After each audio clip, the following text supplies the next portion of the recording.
Dr. Christoen Nodee.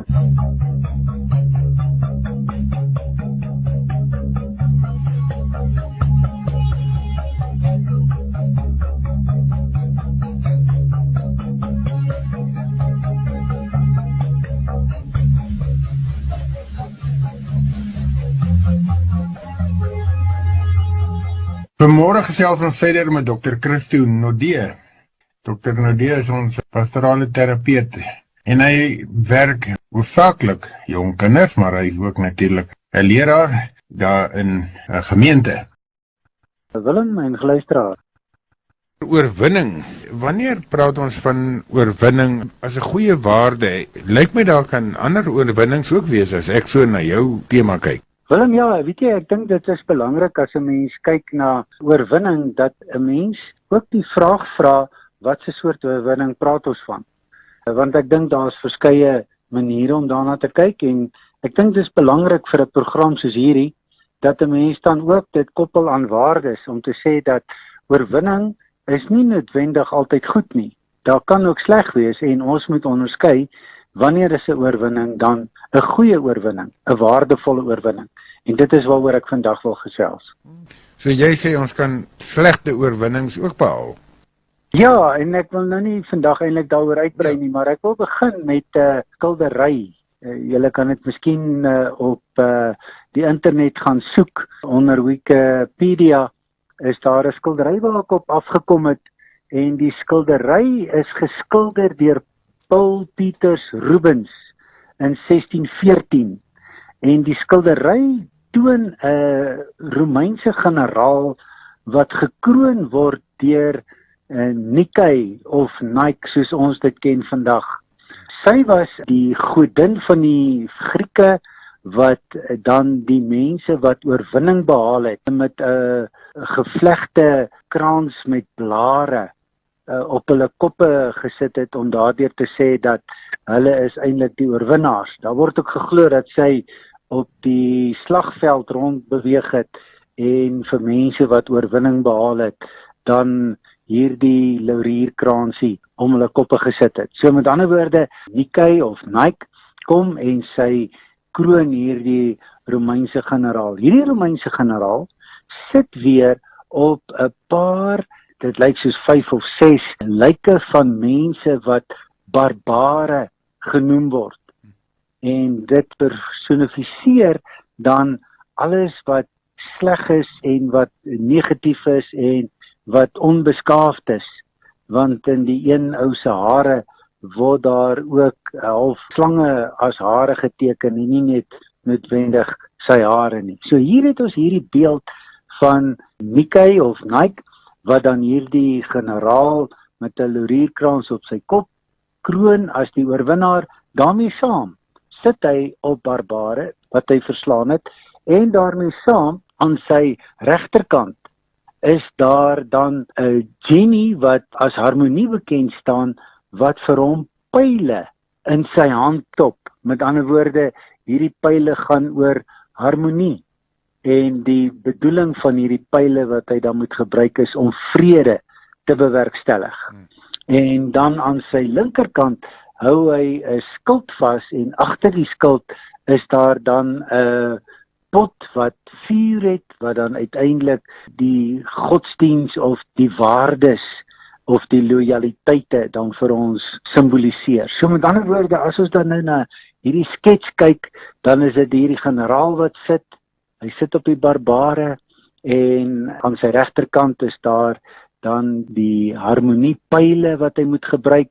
Aan sy linkerkant is daar dan die skild en agter die skild dieselfde soort embleem wat op die skild is op hierdie pot van vuur wat dan sy lojaliteite verteenwoordig. So met ander woorde, met hierdie skildery kom ons by die uitdaging van 'n oorwinning wat waardevol is. Om te oorwin is seker in die westerse wêreld die uitstaande doel wat ek kan bereik. Ons praat die heeltyd van ons moet oorwin. En ek dink die Christelike godsdienst sluit daarbey aan. Nou, ek wil sê, ons maak baie van oorwinning. En die meeste van die tyd is dit oorwinning oor iemand. Wat beteken dat daar iemand is wat verslaan moet word. So praat ek van oorwinning wat te maak het tussen twee persone. Nou as ons 'n bietjie kyk na die literatuur, dan sien ons ou Stephen Covey was 'n ou wat hierso in die jare 80 en begin 90 nogal baie bekend geraak het met van sy boeke uitgeskryf oor uitmuntendheid. En dan het hy gesê, dit is die punt wat ek wil by uitkom. In die boek maak hy 'n saak uit dat ons baie mooi moet beoordeel wanneer ons van oorwinning praat. En die situasie wat hy noem, is waar kinders graad 1 in die skool begin. En hy sê, al die kinders kan hardloop, al die kinders kan sing, en al die kinders kan teken. Hy sê, maar soos die skool aangaan, as jy in graad 7 kom, dan is daar een ouetjie wat kan hardloop, daar's een ouetjie wat kan sing, en daar's een ouetjie wat kan teken. Net een kry die prys vir teken. Net een kry die prys vir sing, en net een kry die prys vir hardloop. En dan vra hy die vraag, wat het gebeur? En dan sê hy, die skoolsisteem aanvaar nie almal kan hardloop nie, maar beoordeel, dit is net die beste ene wat kan hardloop, net die beste ene wat kan sing, en net die beste ene wat kan teken. En ek dink daardie beeld dra ons baie maklik in ons grootmenslewe in, en die oomblik as ons dink aan oorwinning, dan is dit die beeld wat ons dan nou mee saamdra. Luister binnekort verder na Dr. Christoen Nodee. Nou is die vraag, dra teken, sing en hardloop by tot die waarde van menswees? Ek dink dit is negatief, want ek word onmiddellik gemeet teen ander om te bepaal of ek kan of nie kan nie. Dan word oorwinning eintlik gemaak dat ek myself moet meet teen ander mense. En die oomblik as ons oorwinning maak dat dit gemeet moet word teen ander mense, dan lyk dit vir my, kan ons in moeilikheid beland. En dit word die westerse manier van dink oor oorwinning, want ek is beter as 'n ander. Ek is 'n oorwinnaar oor ander. Mense en omstandighede waarin mense hulle bevind het. Daarom ondervind die mense baie keer dat hulle aan die verloorkant gaan staan het, of hulle wou deelneem of nie. Die wat hulle aan die verloorkant dwing, stem nie belang oor hulle gelykheid van die kompetisie nie, maar hulle moet die heeltyd die oorwinning behaal, al is dit 'n ongelyke stryd in hierdie lewe. En hulle voel die heeltyd oorwinnaars, en hulle verstaan nie waarom dit verkeerd is nie, want hulle koppel hulle oorwinning aan ander dinge, ander waardes as die mens. Hulle koppel dit aan geld en aan mag. So met ander woorde, as ons praat van oorwinning, dink ek moet ons dit terugtrek en sê, hoor hierso, wanneer ons van oorwinning praat, kom ons praat van 'n waardevolle oorwinning. En dan wanneer ons praat van 'n waardevolle oorwinning, dan beoordeel ons elke oorwinning aan iets dieper as net die oorwinning oor ander mense. Ons kan byvoorbeeld by Jesus gaan leer hieroor. Sy oorwinning was oor die aftakeling van die mens, die samelewing en die doel waarvoor alles geskape was. Wanneer Jesus die sonde oorwin, was dit om die verlosser te kon wees. Wanneer hy die dood oorwin, was dit om die ewige lewe oop te sluit. Wanneer hy die mens genees, was dit om die aftakeling van die menslike liggaam te oorwin. Wanneer hy sy gees aanspreek, was dit om die wanbalans in Jerigo se samelewing te gaan herstel. Wanneer hy legio aanspreek en duiwels uit hom uitdryf, was dit om 'n man terug te gee aan 'n huis, aan 'n familie en te probeer normaliseer. So, 'n waardevolle oorwinning het te maak met die doel van die oorwinning. Die vraag sou wees, wanneer ek die sonde oorwin, wat gebeur? Ek word 'n mens wat God kan lief hê en my naaste soos myself. Daarom is dit belangrik dat ek oorwinning oor die sondes behaal. Wanneer ek die stryd in myself kan wen, word ek die mens wat beter kan bydra tot die welwees van my gesin, my familie en die samelewing waarbinne ek beweeg. Terug dan nou by die skildery. Oorwinning het te maak met harmonie. Wanneer ek praat van oorwinning, sou die vraag wees, watter harmonie bewerk ek deur hierdie oorwinning van my? Met ander woorde, watter vrede word bevorder deur my oorwinning? Ons kan dit nou natuurlik uitbrei met, wanneer ek oorwin, kan dit wees dat ek my harmonie in gedagte moet hê. Watter barbaarse leefstyl, gewoontes en rituele moet ek oorwin? En watter lojaliteit moet ek bevorder deur my oorwinning? So Willem, wanneer ons praat van 'n waardevolle oorwinning, sou dit vir my die dinge wees waarna ons kyk. Christo, dis my duidelik uit die skrif uit dat die wedloop wat vir ons oorwinning tog aandui van Hebreërs 12 is dat ons 'n wedloop met hardloop na Christus toe. Wat vir my wonderlik is dat ek nie teen jou hoef te hardloop nie. Ek moet na hom toe hardloop. Ek hardloop nie om jou te wen of om enigiemand anders te doen. Ek moet net so vinnig as moontlik by Christus uitkom. Is dit die dieper doel wat jy van praat? Presies, ja Willem, dit is mooi saamgevat met 'n ander voorbeeld. En dis heeltemal korrek dat gelowiges hoef nie te kompeteer vir die Here se liefde nie. Hoef nie te kompeteer teen mekaar om beter Christene te wees. Dit gaan daaroor dat ek die wedloop moet voltooi. En dit is die klem wat daar gelê word op die wedloop voorbeeld, dat jy moet dit voltooi sodat jy die laurierkrans omgaan kan word. En dit is waaroor dit gaan, dat ek die wedloop voltooi het, sê Paulus. Dit is vir my die belangrikste, dat hy die Here se goedkeuring wegdra. Nou, as ons die ingesteldheid het ons lewenslang, ek moet beter as jy wees of my buurman of wie ook al, iemand anderster. Hoe kry ek dit reg om dan nou hierdie paradigma skuif te maak, hierdie oog skuif, my oog op 'n waardevolle oorwinning? Willem, ek dink wat belangrik is ons moet vir onsself afvra, hoekom is oorwinning vir my so belangrik? Sommige mense moet die heeltyd wen om beter te voel oor hulle self.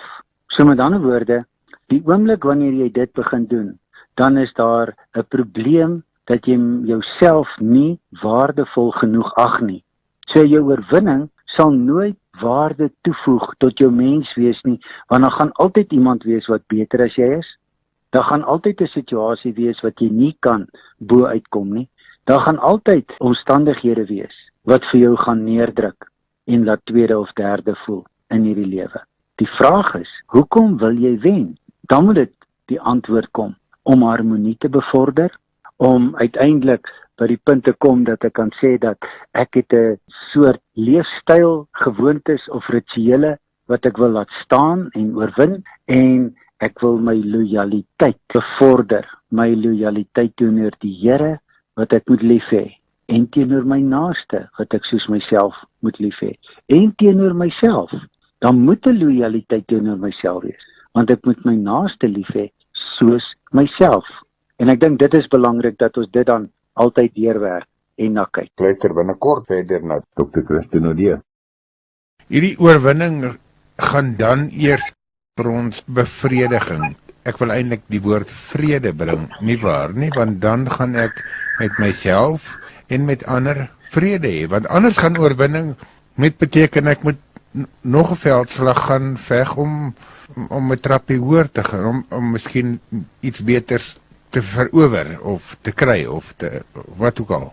Maar eers as ek terug kan staan en sê nou is ek tevrede, dan gaan dit oorwinning beteken. Is dit die groot oorwinning waarna ons eintlik mik, Christo? Willem, ek dink die groot oorwinning waartoe ons moet mik is dat ons tevredenheid vind ons dat die Here ons onvoorwaardelik aanvaar en liefhet. Daarin lê die eintlike oorwinning.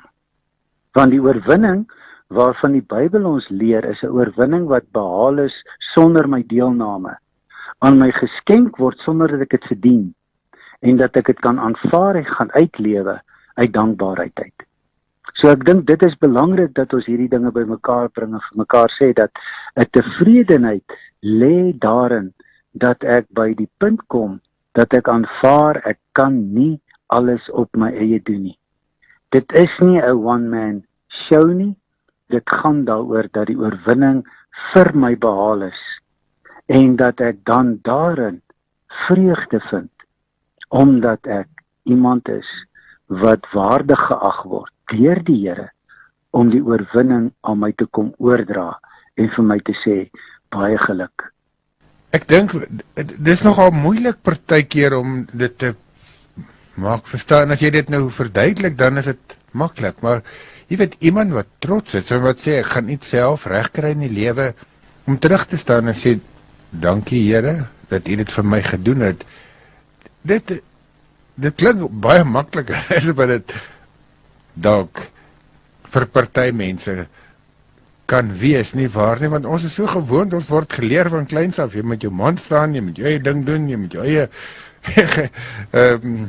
gebied beveilig en jou grondgebied weet behou, so om terug te staan en sê dankie Here dat U die geveg eintlik is dit maklik, maar dit is binnekant gaan dit dalk 'n oorlog ontketen en jy sê jy moet eers daai oorwinning behaal, Christo. Dankie dat jy dit verduidelik het, maar ek wil sê dit is dalk moeiliker as wat ons dink. So laaste woord van jou af. Willem, baie dankie. Ek dink ek wil net byvoeg en sê dat wysheid is om die onderskeidingsvermoë te hê om te weet watter geveg myne is en watter geveg reeds oorwin is. Sure. Baie keer gaan mense en hulle veg 'n geveg wat reeds oorwin is. En hulle gee energie en tyd en aandag en al hulle kragte daarvoor. En uiteindelik is daai stryd klaar gewen. Wysheid beteken om die onderskeid te kan gaan hê. Watter is my gevegte wat ek moet voor instaan en pa staan en ma staan en kind staan en wat ook al, en watter is nie. Ek dink daardie wysheid moet ons van die Here bid. So, baie dankie. Dankie Willem en 'n goeie dag vir al die luisteraars ook. Totsiens.